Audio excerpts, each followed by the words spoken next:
Sabe que quando a gente lê o Velho Testamento, a gente sempre vê a história de um povo que não tinha terra e ficou escravizado durante muito tempo, ficou vivendo no Egito debaixo de um jugo muito pesado. De repente, um homem chega amando do Deus, o Pai, e diz: Deus disse que ouviu o clamor de vocês, que viu a aflição de vocês e que agora Ele desceu para resgatá-los do meio dessa escravidão toda. E que agora a gente vai para uma terra que mana leite e mel. E eles saem do Egito, daquela luta, daquele mundo injusto, daquela situação triste, dura, e eles vão para um deserto, e passam 40 anos no deserto. E mais uma vez eles se encontram numa situação triste, dura, de lutas. Até que depois dos 40 anos eles têm que atravessar o Jordão e entrar na terra prometida. Mas quando eles chegam na terra prometida, a terra não era um pacote pronto, embrulhadinho, que só bastava tirar o papel de presente, abrir a caixa e receber tudo o que estava lá dentro. Cara, tinham inimigos grandes lá dentro, tinham exércitos poderosos, tinham homens em estatura muito grandes, nações estruturadas, exércitos inimigos mas bem armados e ao mesmo tempo bem preparados. E eles entraram e lutaram muito até alcançar uma situação geográfica onde o reino de Israel foi estabelecido. Aí a gente pensa, então tudo sossegou. Não sossegou. Vieram os assírios, depois os babilônicos e destruíram tudo novamente. E mais uma vez, a nação sem terra. E eles voltam para a terra e têm que construir. E sempre lutando contra inimigos. Sempre lutando contra inimigos. Termina o Velho Testamento. Começa o Novo Testamento. A gente já não vê mais esse movimento. De uma nação querendo se estruturar. De um rei sendo muitas vezes considerado um homem segundo o coração de Deus, mas tinha mãos sujas de sangue por causa de tantas guerras que participou. A gente já não lê mais histórias como essa. E a gente olha para o Velho Testamento dizendo, puxa vida, não faz sentido tudo aquilo, não tem lógica tudo aquilo, porque era uma nação enfrentando lutas o tempo todo, uma nação guerreira, uma nação batalhando por um espaço, conquistando ou querendo estabelecer o seu reino, e a gente entra aqui no Novo Testamento e parece que é uma antítese a tudo aquilo que foi pregado. Chega o rei dizendo paz e amor, você tem que amar o próximo como a si mesmo e assim por diante. O que a gente não entendeu ainda é que quando a gente olha para o Velho Testamento, a gente vê uma nação tentando a qualquer custo, enfrentando todos os inimigos, entrando em todas as batalhas, enfrentando todas as guerras, para estabelecer o seu reino. No Novo Testamento, a gente vê a mesma coisa. Uma guerra que não é como aquela, mas é uma guerra extremamente diferente, onde um reino está sendo implantado, um reino está sendo construído, um reino está sendo estabelecido. Uma nação está tentando ganhar espaço no meio de um território ocupado por um exército cheio de inimigos muito bem armados, que tem todo o interesse de nos destruir. Por isso que quando Paulo está ensinando o povo de Efésios, ele diz, a nossa luta não é contra sangue nem carne, mas contra os principados e potestades, as forças dominadoras deste mundo presente. Significa que a nossa luta é uma luta tremenda. E aí a gente traz para nós o conceito de dizer, esta luta aplica-se somente na esfera espiritual. Eu tenho um inimigo que é o diabo, e o diabo está se armando contra a minha força, contra a minha pessoa. E André, cara, você não sabe a opressão que eu vivo. A pergunta é, se não tem a ver com a implantação do reino, você esquece que esta luta é na esfera espiritual. Mais uma vez, aquilo que nós aprendemos esse final de semana inteiro, de sexta-feira até hoje, onde o projeto de Deus nunca foi para algo pessoal, individualizado, onde Deus olhou para você e disse: eu vou lhe dar um carro novo porque você merece. A não ser que este carro novo seja usado no reino. Da mesma forma como o diabo não vem para cima de você se não for para destruir o reino. O reino e tudo aquilo que você está fazendo para o reino, para a implantação do reino. É muito egoísmo, é nos tornar muito ensimesmado, é ser muito ensimesmado, voltado para nós mesmos, olhando, dizendo para nós, dizendo: o diabo me detesta. Mas por quê? Porque o devorador tem comido tudo o que é meu. Em que sentido? Cara, toda a minha grana está indo embora por causa do devorador. Escuta, eu acho que a gente está confundindo as coisas. Porque o projeto é um projeto para o corpo, para a nação, para o reino que está sendo estabelecido. Não é um projeto para a sua vida. Ou você faz parte do reino, está integrado nesse projeto, ou você está por conta, isolado, no meio de uma luta que não lhe compete. Por isso, servir a Deus servindo ao mundo significa estar numa luta da implantação de um reino que tem um rei e que se levanta contra ele inimigos extremamente armados e ao mesmo tempo vindo para nós de forma desleal. Quando a gente começa a batalhar pelo reino, o inimigo se levanta contra nós. Quando a gente começa a implantar o reino, o inimigo vem contra nós. E ele vem de formas mais sórdidas.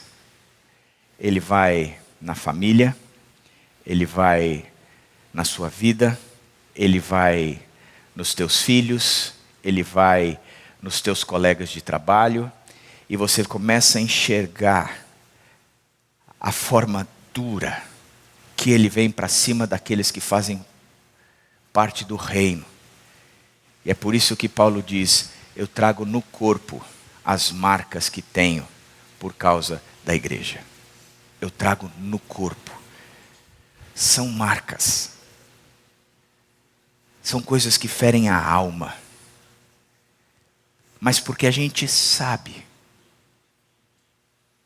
que ele está inteiramente contra nós,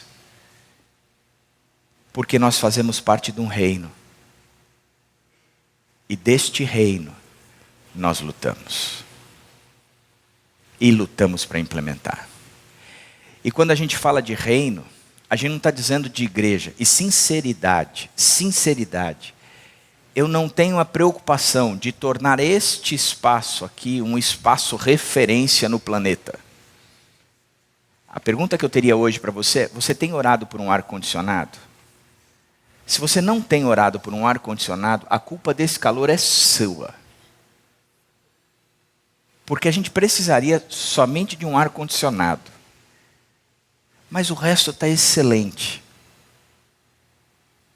O que eu espero e sonho é que essa igreja, ela seja o agente de transformação da cidade onde nós estamos inseridos.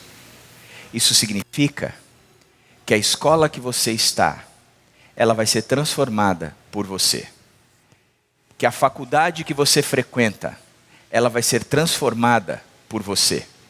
Que a empresa que você trabalha, ela vai ser transformada por você. Que você é o pastor de lá.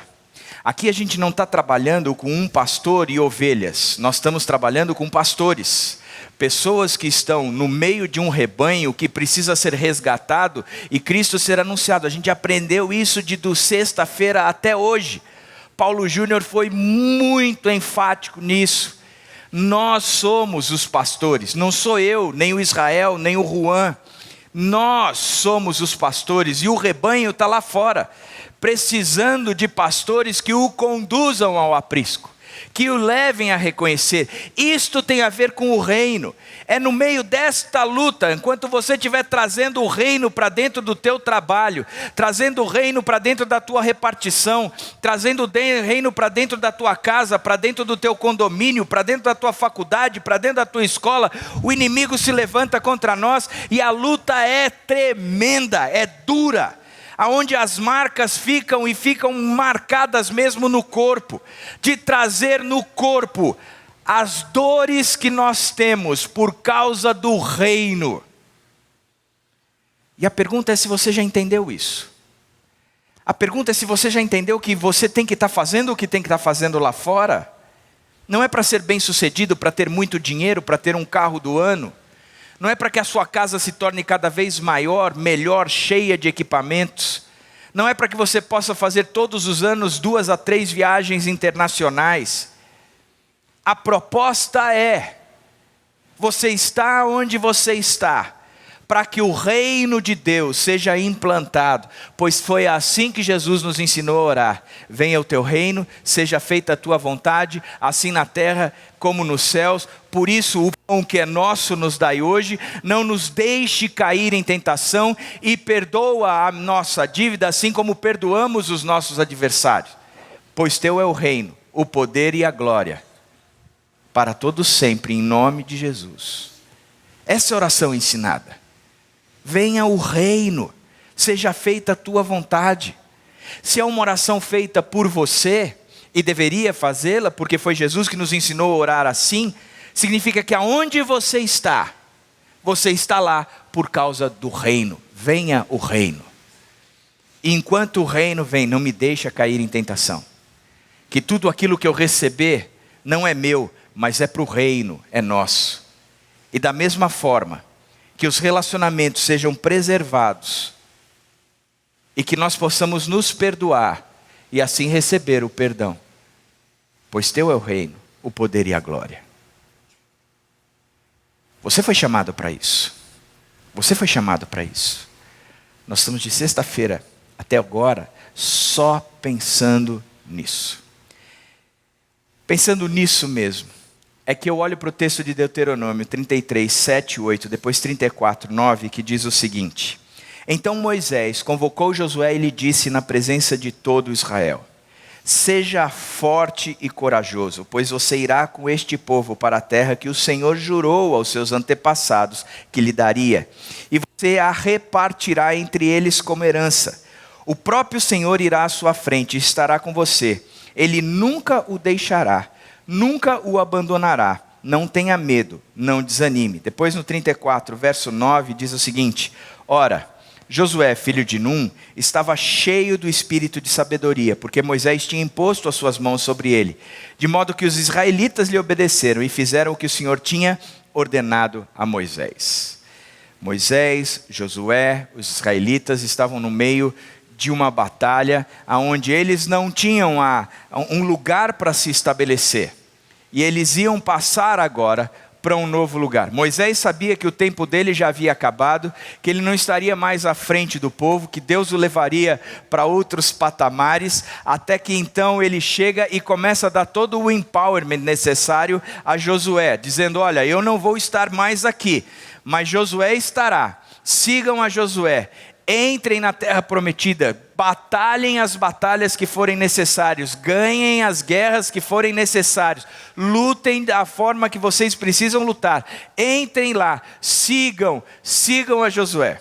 Ele está fazendo esse conceito todo, ele está trazendo esse princípio todo, esse valor todo. Por isso eu quero olhar para essa história e entender o que é necessário saber. 3 lições que precisamos aprender quando servirmos a Deus e o mundo. O que você precisa saber de fato, quando você estiver no meio de uma batalha como essa, quais são as necessidades ou os passos que eu preciso dar. A primeira lição tirada: quem é que te pastoreia?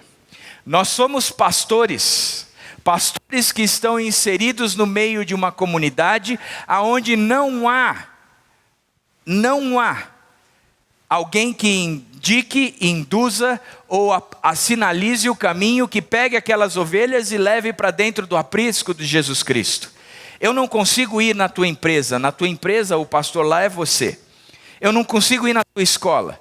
O Israel não pode ir no teu condomínio e lá ficar. Você está aonde está para conduzir aquela pessoa. Agora, quem é que te pastoreia? Interessante de pensar nesse texto é que o verso começa dizendo: então Moisés convocou Josué e lhe disse na presença de todo o Israel. Ora, Josué, filho de Num, estava cheio do espírito de sabedoria, porque Moisés tinha imposto as suas mãos sobre ele. É interessante de ver aqui o movimento de Moisés, um sujeito mais velho, na vida de Josué, um sujeito mais novo. Como os 60 a mais investia na vida daqueles que não eram 60 a mais.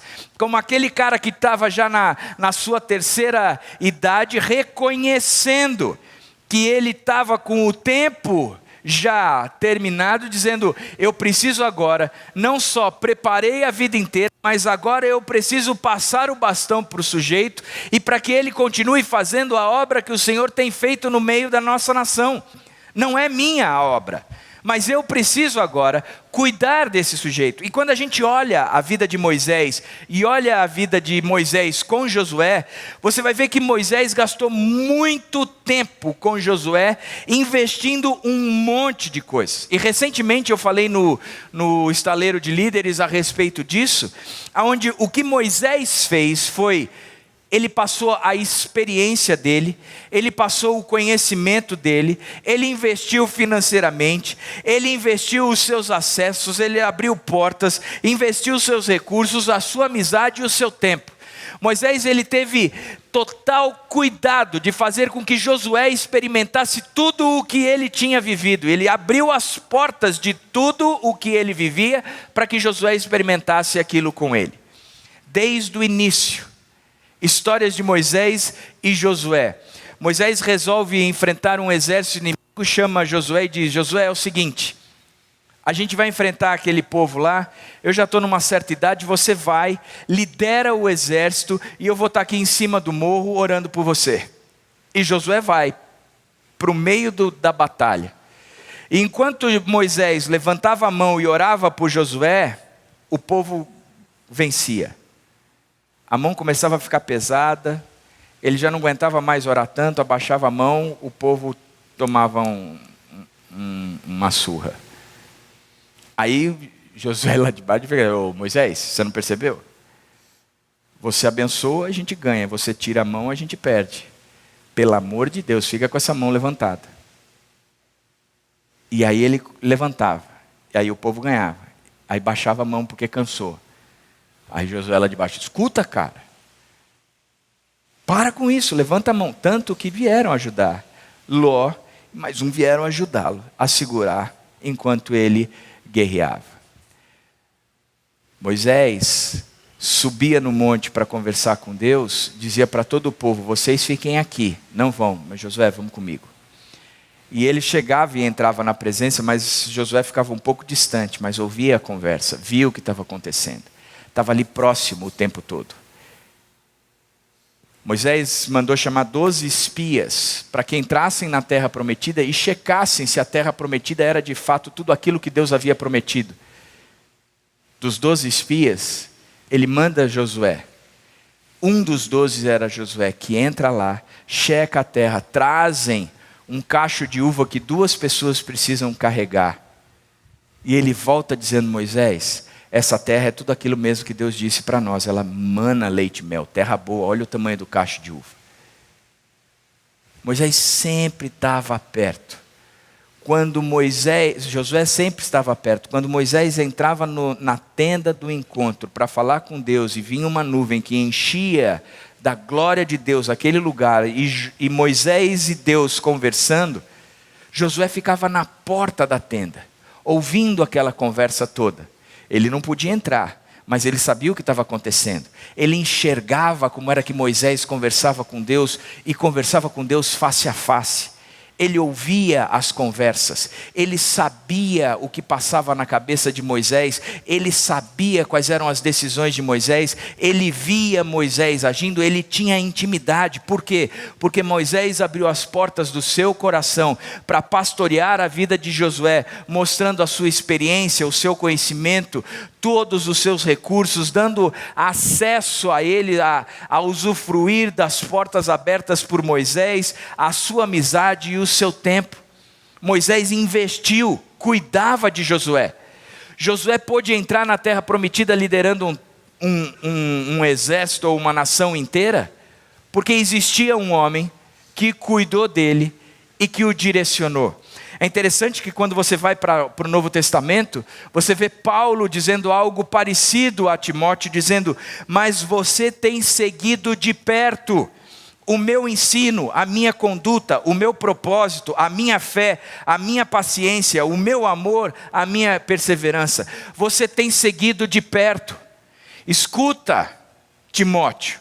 Você não é um cara que não tem conhecimento, você não é um cara que não tem alicerce, você não é um cara que não tem base.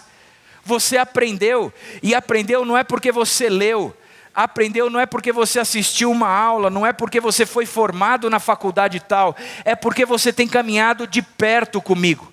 Você tem visto como é que eu ensino, como é que a minha conduta, como é o meu propósito, a minha fé, a minha paciência, o meu amor e a minha perseverança.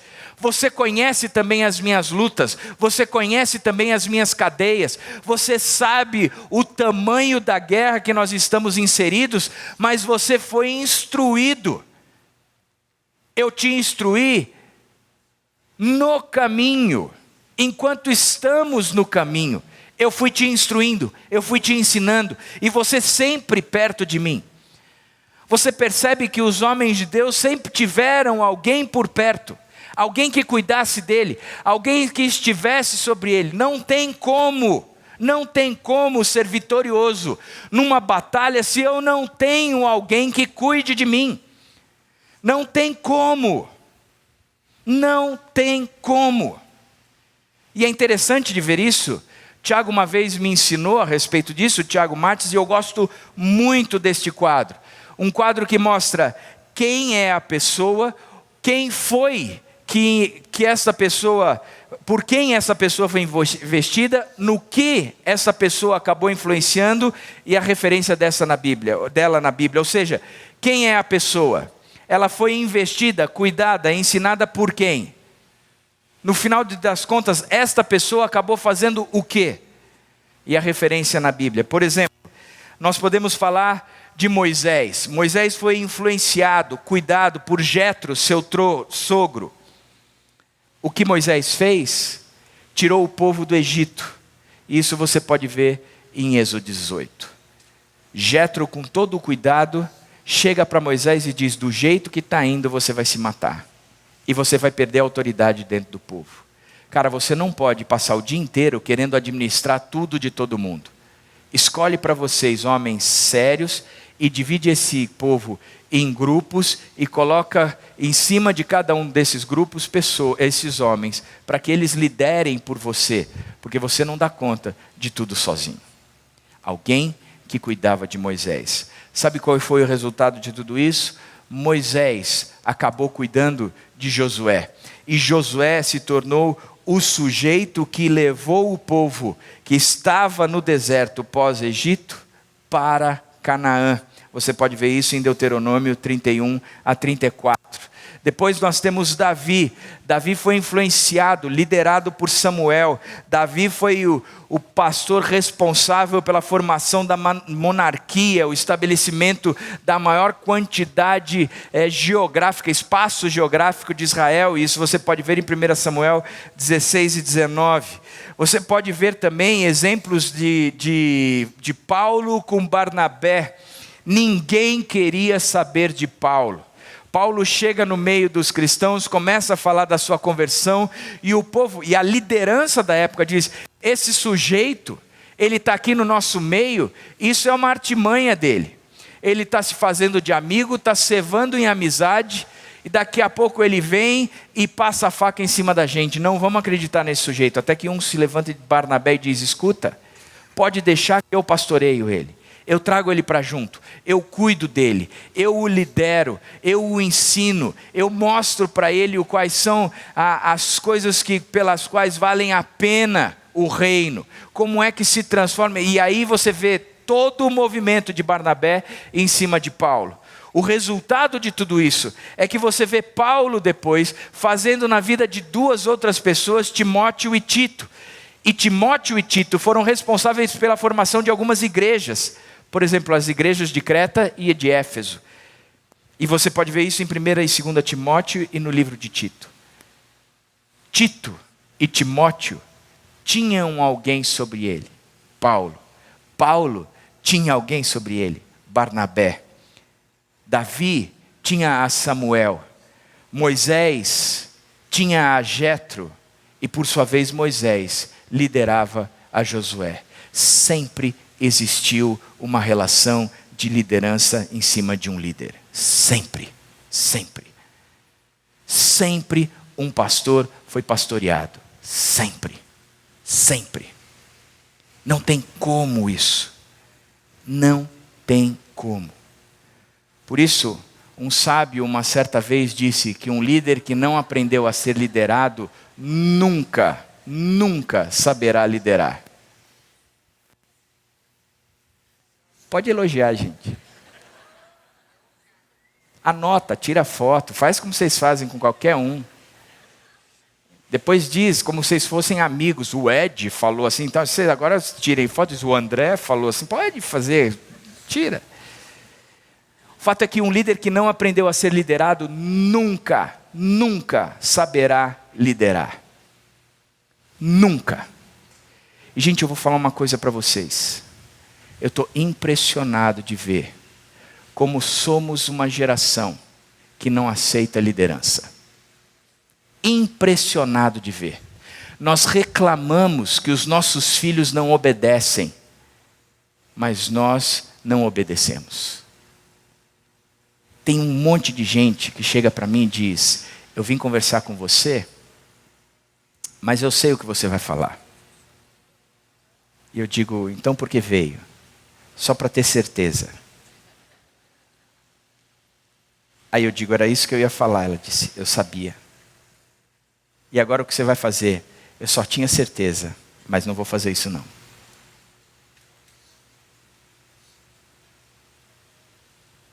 Se nós vivemos no reino, o que deveria nos liderar são os pastores da minha vida. São aqueles que têm autoridade espiritual sobre mim. Eu não estou dizendo isso de eu, André, sobre vocês. Mas quem são os pastores da sua vida? Recentemente uma pessoa chegou para mim, sentou comigo e disse: olha, eu amo você, mas eu vou fazer tudo o que o meu terapeuta mandar. Eu disse: joia. Só não se esqueça de que um terapeuta é humanista. E a minha tendência é ser centrado na Bíblia. E entre o que a Bíblia diz e o que a terapia diz, fique no que a Bíblia diz. Dito e feito. Dito e feito. Recentemente essa pessoa me procurou dizendo: olha, meu terapeuta me ensinou ou propôs que eu fizesse isso, que eu não participasse mais de um grupo. O que você acha? Assim, então, é uma visão humanista. Porque a visão bíblica é que você fique nesse grupo, que você cresça com esse grupo, que esse grupo aprenda a se perdoar e aprenda a crescer juntos. Por isso a minha recomendação é que você não siga ao fato de querer ser feliz, mas siga o que a Bíblia ensina. Agora você tem a tua escolha. Quem é que você quer ser liderada? Por quem é que você quer ser liderada? Por que meus filhos não obedecem? Porque eu não dou sinal de obediência. É simplesmente uma transferência de ação. Eles seguem o modelo. Eles seguem o padrão. Quem é o líder da tua vida? Quem é responsável por você? Quem é que manda? Ah, mas eu sou casado. Cara, mas a gente tem que estar sujeito a essa liderança.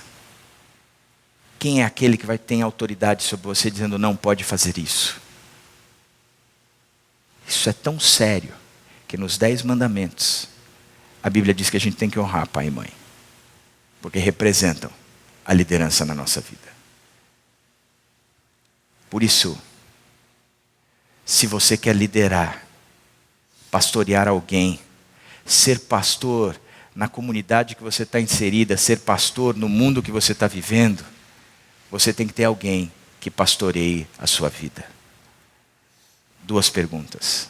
Primeira, quem é que te pastoreia? E se você obedece de fato essa liderança espiritual? Segunda pergunta, quem é que você tem pastoreado? Quem é que você tem pastoreado?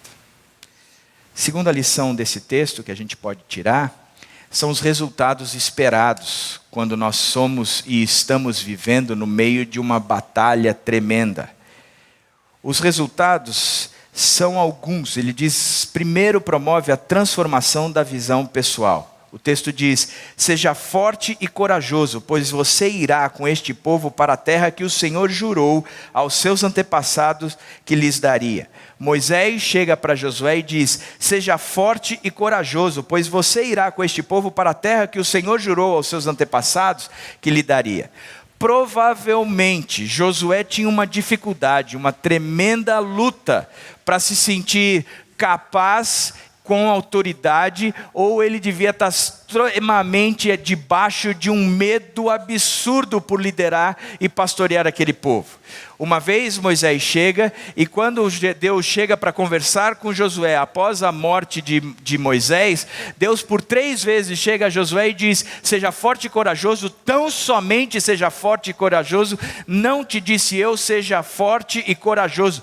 Por 3 vezes Deus responde a Josué, ou afirma a Josué, a necessidade de ser forte e corajoso, porque ele não tinha esta impressão a respeito de si mesmo.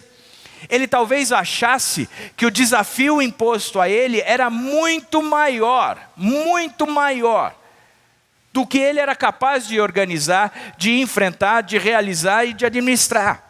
Ele dizia, eu não estou preparado para isso. Apesar de ter sido treinado a vida inteira, o povo não vai me ouvir como ouviu a Moisés. Eu não vou conseguir operar os mesmos milagres que Moisés operou. Eu não vou conseguir ter autoridade no meio desse povo tão rebelde como Moisés teve. Eu não vou ter a paciência que Moisés teve, a sabedoria que Moisés teve. Por isso, para mim, é um fardo muito grande. Eu não consigo ir para lá. Como muitos de nós, entendendo que Deus tem nos chamado para sermos sal e luz na comunidade que Ele te colocou, seja o teu condomínio, seja o teu escritório, você chega e diz, eu não vou nunca conseguir liderar espiritualmente aquele grupo, porque esse é um desafio grandioso demais para mim. Mentira. Porque o que Deus faz quando nós assumimos que estamos no meio desta guerra, da implantação do reino, é transformar a visão pessoal que nós temos. De que forma? Primeiro eu enxergo o tamanho do pecador que eu sou. E depois eu enxergo que mesmo sendo este pecador deste tamanho, o amor de Deus é maior. E Ele me utiliza, apesar do tamanho do meu pecado. Porque o pecado já está pago na cruz. Agora o que vem é toda a capacitação de Deus, quando um pecador se coloca à disposição de Deus. Você vai ver que sempre existiu um empecilho colocado pelo próprio sujeito quando Deus o chama. Moisés disse, eu não vou.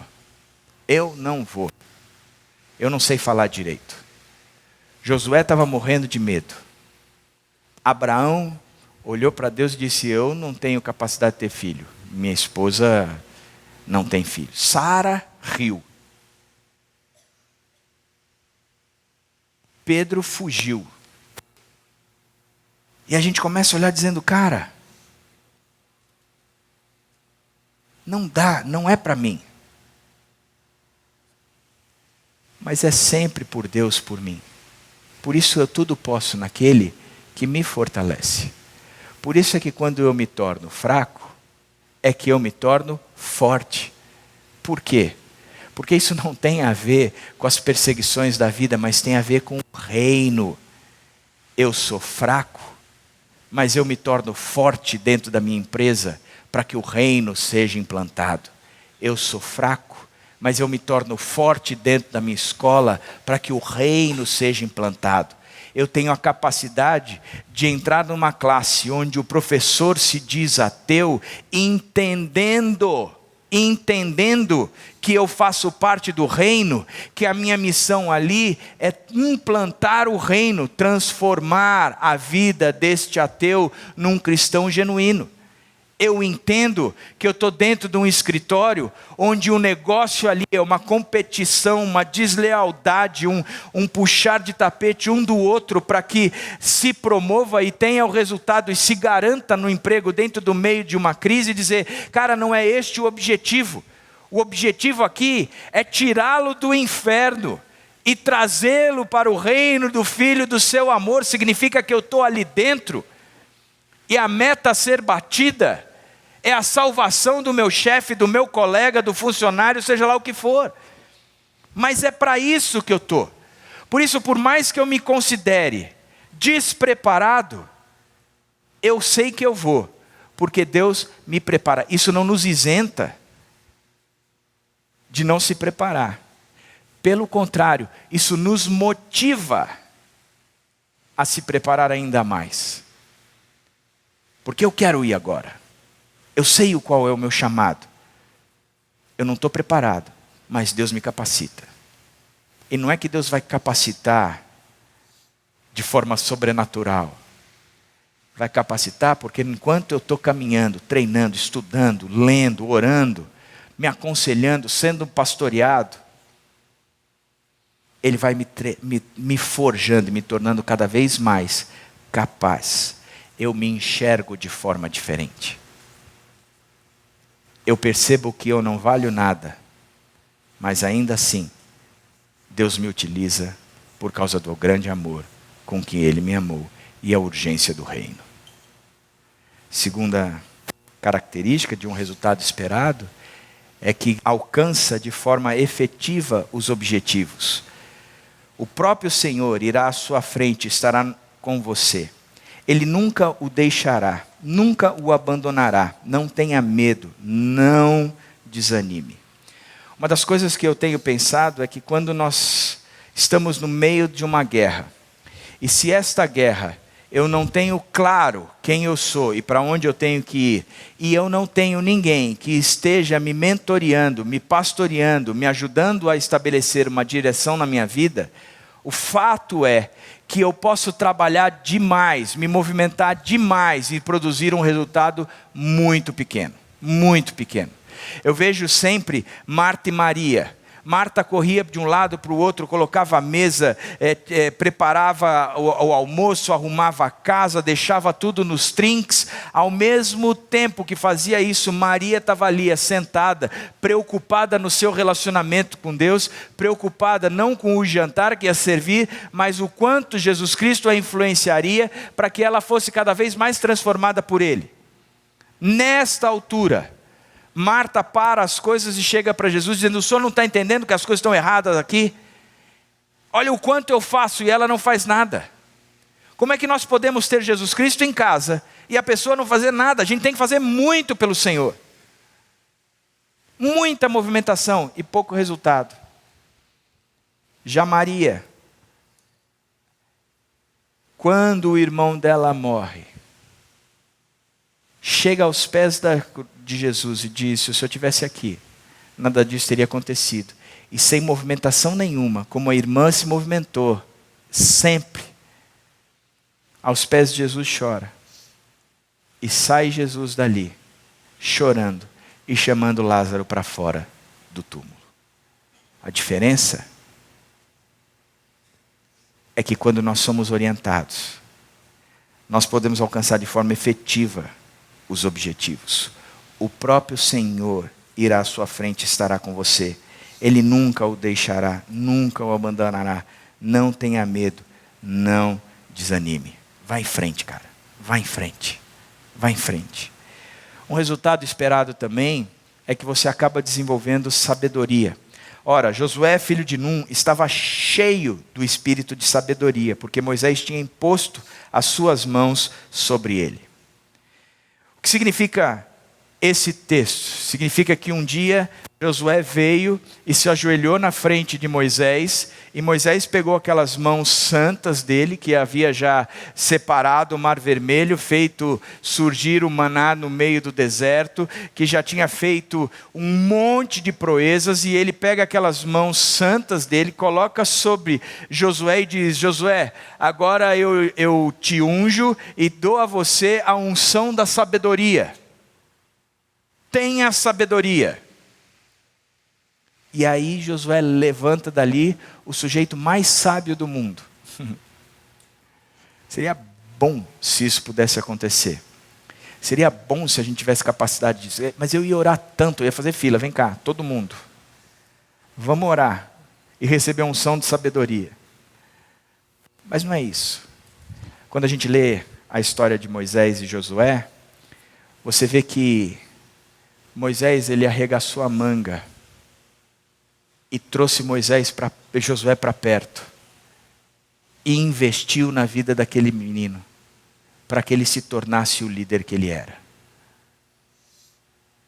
Impressionante isso. Ele impôs as mãos e disse: vem cá, cara. O resultado de tudo isso, que foi impresso em Josué, um coração e uma mente sábia. Interessante da gente enxergar esse movimento,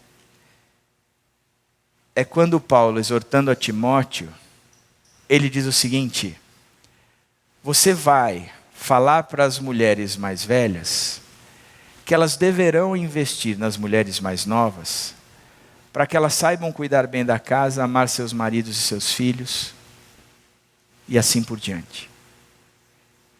Ele, em outras palavras, está dizendo: Timóteo, sabe o que você vai fazer? Você vai pegar as mulheres sábias e vai fazer com que elas imponham as mãos sobre as mais novas, que ainda não têm a sabedoria delas, e que elas adquiram essa sabedoria pelo processo e o relacionamento entre elas. Se eu parasse para perguntar aqui, dizendo: quantos de nós temos gasto do nosso tempo numa geração mais nova para ensiná-los como é que deve se portar diante da vida, se tornarem sábios? Quantos de nós? O que eu vejo é que a gente vai ficando mais velho, e em vez de a gente querer pagar o preço de investir na geração mais nova, dá a ideia de que, bom, tudo o que eu tinha que ter feito eu já fiz, agora eles é que têm que investir em mim. Eles é que têm que cuidar de mim. Eles é que têm que me mentorear. Eles é que têm que me dirigir. Afinal de contas, já gastei muito do meu dinheiro, já gastei muito do meu tempo, já gastei muito da minha paciência, e isso está completamente errado, porque não é um princípio bíblico. O princípio bíblico é: você vai investir até os últimos dias da sua vida. E vai investir em pessoas. Vai trazer para perto. Vai olhar essas pessoas e vai dizer: eu quero gastar a minha vida na sua vida para que você tenha sabedoria. Eu quero que você aprenda de fato a como você deve se portar nessa vida, a como você tem que se posicionar nessa vida, a como você tem que agir nessa vida. Eu quero fazer isso com você. Ah, mas ele não... Seja sábio. Marque um café, faça um bolo, agende um encontro, leve para passear. Não seja aquela pessoa chata que quando ele chega em casa só sabe reclamar da vida. Ó céus, ó azar, ó, o gafanhoto se tornou um peso mesmo, e assim por diante. Invista, invista, invista. Eclesiastes 7, 11 e 12 diz: a sabedoria, como uma herança, é coisa boa. Herança não é algo que eu compro, mas é que eu recebo de alguém. A sabedoria, como uma herança, é uma coisa boa e beneficia aqueles que veem o sol. A sabedoria oferece proteção como faz o dinheiro, mas a vantagem do conhecimento é esta: a sabedoria preserva a vida de quem a possui, o dinheiro não preserva. A sabedoria preserva. Por isso, desenvolve sabedoria. Um outro resultado esperado é que ele apresenta o modelo a ser seguido. E fizeram o que o Senhor tinha ordenado a Moisés. Uma das coisas mais difíceis que existe é a gente ter um bom modelo a ser seguido. Um bom modelo.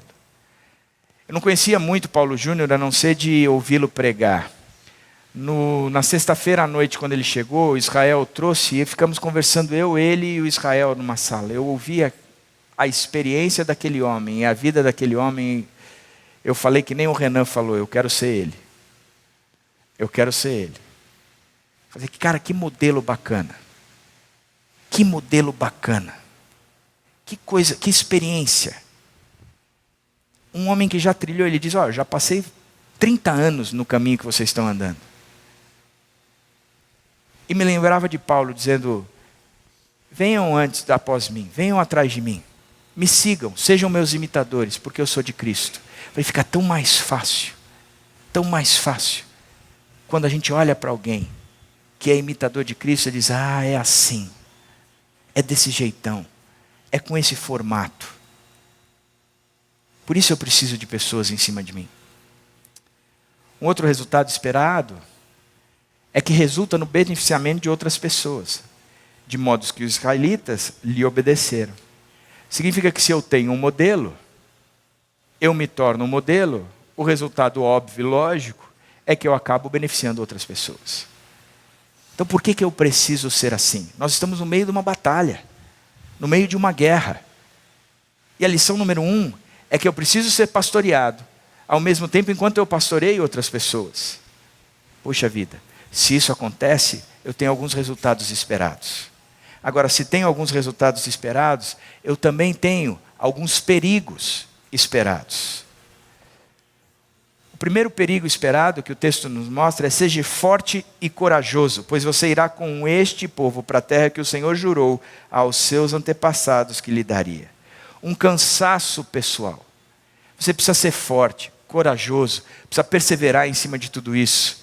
Você não pode ser domado por esse medo, porque o fato é, o viver no meio de uma batalha constante traz uma canseira absurda. Agora eu vou dizer para você, é uma canseira absurda, mas que ela é muito mais gostosa de ser vivido, porque tem um sentido e um significado, do que a canseira que nós temos pela simples manutenção do status quo da nossa vida. Vou te dizer por quê.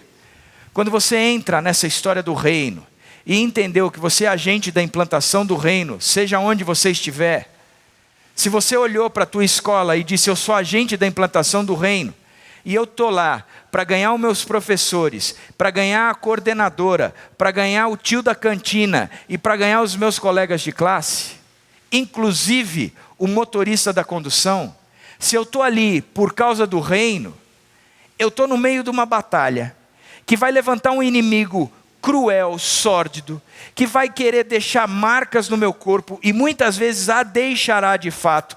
Entretanto, é uma batalha que vale a pena ser vivida porque a gente sabe o final. É uma guerra que vale a pena ser vivida porque a gente está tirando pessoas do inferno. A gente sabe que o rei vai implantar o reino. A gente sabe que o rei vai governar sobre tudo isso um dia. A gente só está abreviando o tempo desse reinado. A gente só está correndo atrás da implantação do reino deste rei. Isso é fato, é lógico, é motivante. Puxa vida, se eu morrer, é lucro. Mas se eu viver, é Cristo. É Cristo.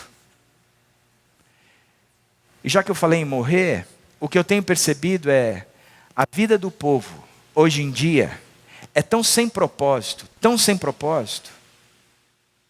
que eu vejo o povo cansado da vida, uma vida desleal, injusta, mas o cara não quer ir embora, se apega a essa vida, porque não tem convicção nenhuma do que o que vem depois é muito melhor do que está aqui agora.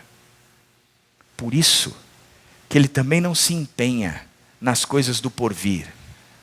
Ele só se empenha por tentar aliviar a dor do presente. E isso desgasta. Destrói. Da mesma forma, viver no reino desgasta. Destrói. Mas vale a pena. É um cansaço pessoal. Eu preciso ser forte. Eu preciso ser corajoso. Dia após dia, na minha repartição, anunciar a Cristo é desgastante.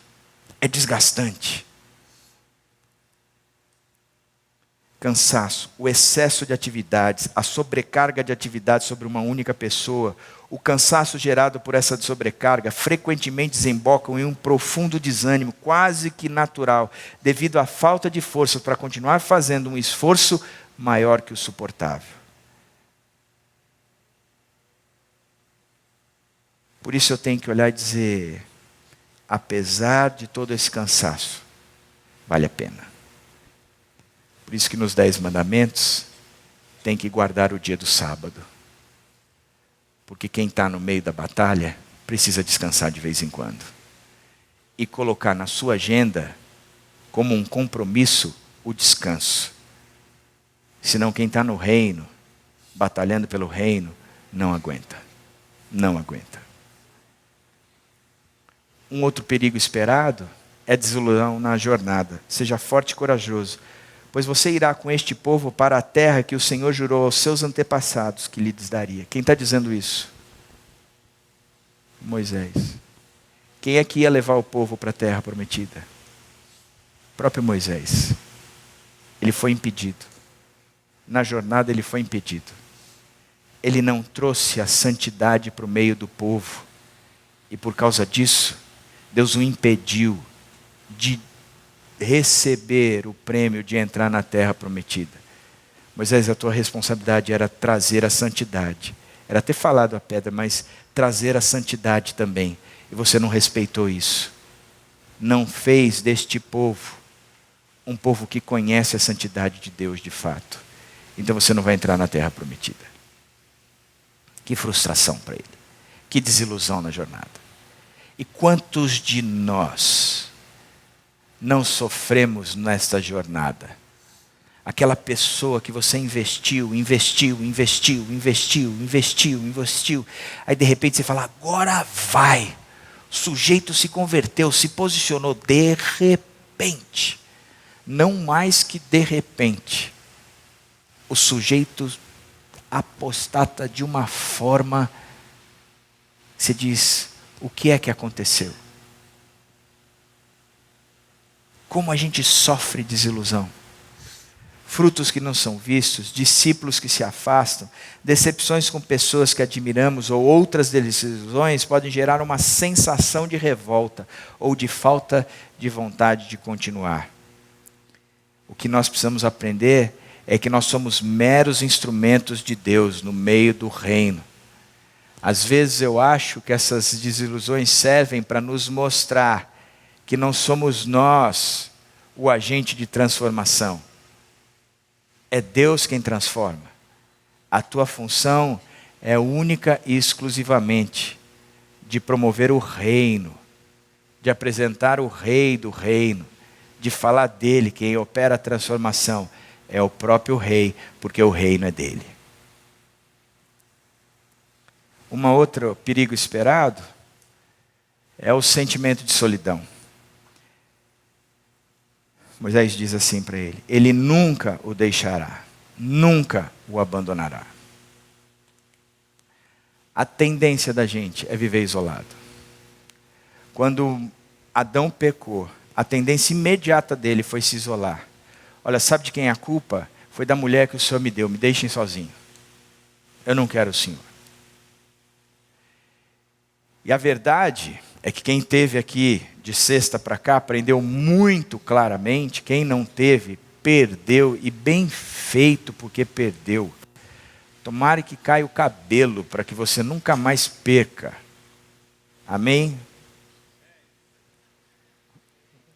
Quem teve aqui diz amém.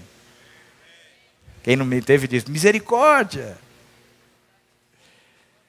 Fato é que se a gente não entender que no reino eu preciso de pessoas, porque o reino é composto de pessoas, que o reino não é uma conquista de espaço, olha o tamanho do reino. Não é uma conquista de tecnologia, olha o som do reino. Não é uma conquista de conforto, olha as poltronas do reino, o ar-condicionado do reino. Mas se a gente não entender que o reino é composto de pessoas, e são pessoas que valem a pena a gente viver e morrer, a gente perdeu o foco do reino. Por isso, eu não posso ficar solitário. Quem é que cuida de você? E quem é, ou de quem é que você tem cuidado? Você precisa disso. Porque a tendência é se isolar no reino. E por fim, para a gente terminar, a luta contra o holofote. O próprio Senhor irá à sua frente. Josué, você vai para lá, mas saiba que é o próprio Senhor que vai à sua frente. Quem vai estar na frente é o Senhor. O holofote não está em cima de você. E como a gente vê que nós somos pessoas que corremos atrás do holofote. Como a gente quer que a nossa vontade seja cumprida acima de qualquer coisa. Como a gente gosta de viver num mundo onde nós temos o status. Como a gente vai para um pequeno grupo e a gente quer liderar o pequeno grupo. Como a gente vai para um pequeno grupo e a gente quer mostrar as ideias a respeito de teologia que nós temos. E como o pessoal olha para a gente dizendo, cara, que ideias bacanas. Como a gente vai para um pequeno grupo e quer ser o melhor acolhido. E se ninguém nos liga porque nós não fomos naquela semana, nós começamos a dizer, ninguém gosta de mim. Bando de hipócrita, não tem interesse nenhum por mim, diz que é uma vida em amor, que quem não conhece o amor não conhece a Deus. Esses sujeitos não conhecem a Deus mesmo, porque não sabem demonstrar amor, porque eu continuo tendo o holofote para cima de mim, como quem dissesse, a vida é minha e eu preciso de toda a atenção do mundo, eu quero que vocês olhem para mim, sendo que aquele que está no reino, põe o holofote em Jesus Cristo.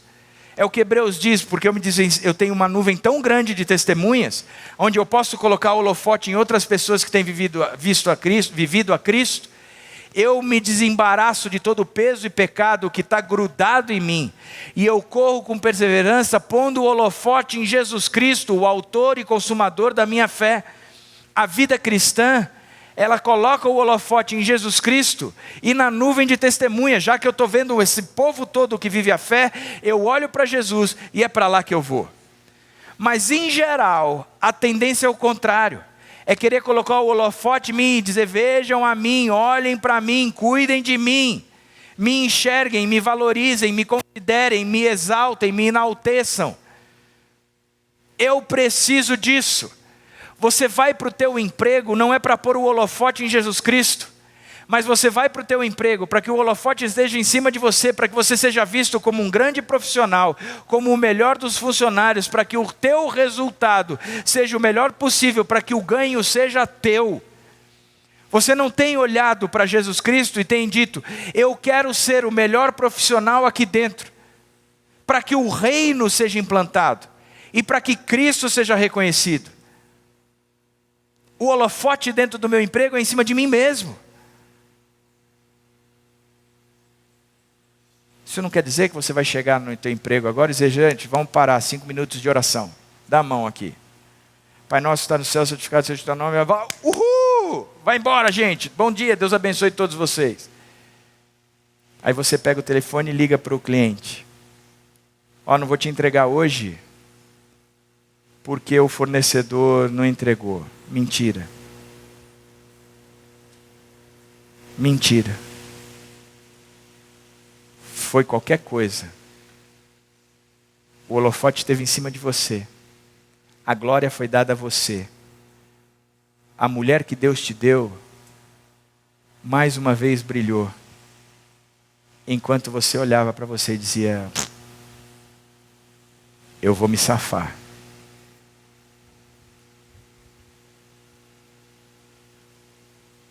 A Bíblia diz que aquele que empenhou a palavra tem que cumprir, nem que seja por dano próprio.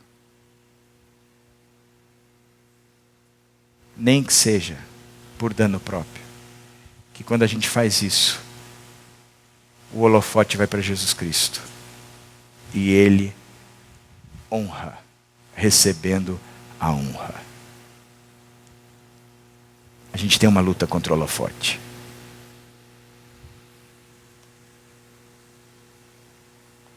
Por isso, assim que Moisés morre, servo do Senhor, esse Moisés, disse o Senhor a Josué, filho de Num, auxiliar de Moisés: meu servo está morto. Você sabe disso. Agora, pois, você e todo este povo preparem-se para atravessar o rio Jordão e entrar na terra que eu estou para dar aos israelitas. Josué, estamos juntos, cara. Vamos implantar o reino. Josué, aquele que te ensinou, aquele que caminhou com você, aquele que te trouxe para o lado, aquele que mostrou o quanto vale a pena viver para o reino, aquele que mostrou as dores do reino, aquele que mostrou o que deve ser feito no reino, morreu, cara. Passou dessa, bateu as botas. Agora a bola está com você. Mas eu quero que você saiba que eu sou aquele que estive com Moisés. Sou o mesmo que estou com você. Por isso pega o povo, atravessa o Jordão e hashtag tamo juntos. Vamos nessa, cara. Vamos nessa. Moisés começa o movimento dele abrindo o Mar Vermelho e fazendo o povo atravessar por uma terra seca. Josué começa o movimento dele parando o Rio Jordão e o pessoal atravessando numa terra seca. O mesmo Deus era o mesmo Deus. Que Deus! Que Deus! O mesmo Deus que teve com Moisés é o mesmo Deus que está aqui hoje com você, dizendo: cara, vamos atravessar essas águas em terra seca e vamos entrar no seu condomínio. Vamos atravessar essas águas em terra seca e vamos entrar na sua empresa, no seu escritório, na sua repartição, na sua escola, na sua faculdade. Vamos atravessar em terra seca e entrar na sua casa. Vamos lá. Vamos conquistar espaço para o reino. Vamos para lá. As guerras serão inúmeras. Você vai trazer marcas no corpo. O inimigo é sórdido. Vai querer te destruir. Mas eu digo uma coisa para você. Vamos lá. Que eu estou com você. É a luta que vale a pena. Agora faça com você, com os outros, o que foi feito com você. Traga para perto pessoas. Pastoreie. Seja pastoreado. Não esteja sozinho. Porque o meu reino é composto por pessoas. Vamos lá. Vamos lá. Que Deus nos encha da convicção de irmos para onde Ele está nos mandando, atravessando em terra seca, para conquistar o reino e implantar o reino. Que Deus abençoe.